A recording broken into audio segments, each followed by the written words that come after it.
Olá, eu sou Edson Amaro.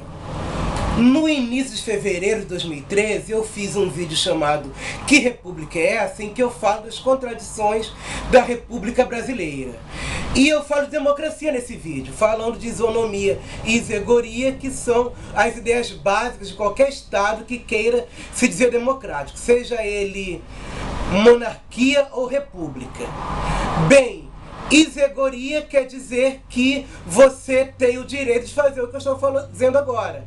Falar o que você acha melhor para o país, para a cidade, para o Estado. E isonomia quer dizer que nesse país todos são iguais perante a lei. A Constituição brasileira, no artigo 5º, diz que todos são iguais perante a lei.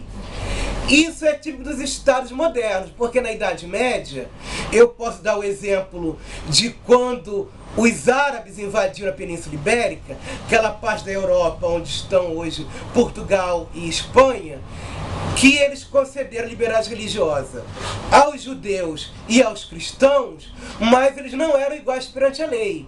Quem não era muçulmano pagava mais imposto do que os muçulmanos, porque os árabes queriam que todos se convertessem ao islamismo.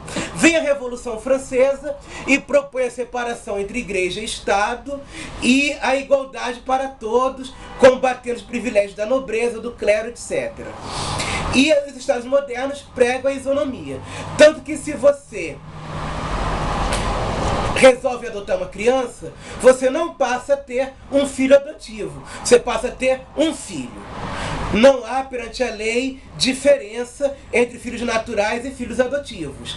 Uma mulher que adota uma criança pode reivindicar o direito à licença maternidade para estar aqueles primeiros dias bem à vontade com aquela criança que ela trouxe para a sua família. E eu vou tratar agora de um assunto espinhoso. Se todos são iguais perante a lei, como é que você, homem, você, mulher que está assistindo esse vídeo, é proibido ou proibida perante o Código de Trânsito de dirigir falando ao celular, mas em grandes cidades brasileiras, em várias cidades brasileiras, pegamos ônibus, micro-ônibus, que não tem cobrador e o motorista arrisca a vida dos passageiros, a sua vida e a dos passageiros, dirigindo e dando troco ao mesmo tempo. As empresas de transporte, que são hipócritas e gananciosas, negam por tudo que é mais sagrado que isso aconteça. Mas todos nós somos testemunhas que isso acontece. E os prefeitos e os vereadores nada fazem. Isso é uma pouca vergonha. A Constituição brasileira diz, no artigo 31, no inciso 5º, que cabe aos municípios organizar e prestar, diretamente ou sob regime de concessão ou permissão, os serviços públicos de interesse local, incluídos o transporte coletivo que tem caráter essencial. Ou seja, a Constituição diz que garantir o transporte nas cidades é tarefa das prefeituras. Se elas não quiserem estabelecer empresas municipais de transporte, elas podem fazer uma concessão, permitir que uma empresa privada transporte os munícipes, os cidadãos. Mas isso é feito com a autorização da prefeitura.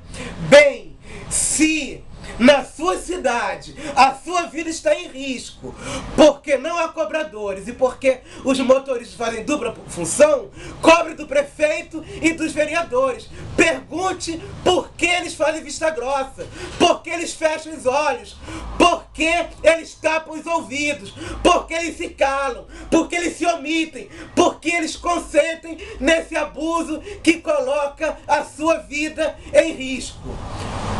A gente então tem que dar razão aos comunistas, que os comunistas no hino deles dizem: o crime do rico a lei o cobre, o Estado esmaga o oprimido.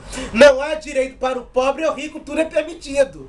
Esses prefeitos prefeitos desonestos, vereadores desonestos, que não contestam isso, estão dando razão ao hino dos comunistas, que dizem que no Estado capitalista os ricos podem tudo, mas o cidadão pobre, o indivíduo que está ali na base da pirâmide social, é oprimido pelo Estado e não pode nada. Prefeito, você está dando razão aos comunistas?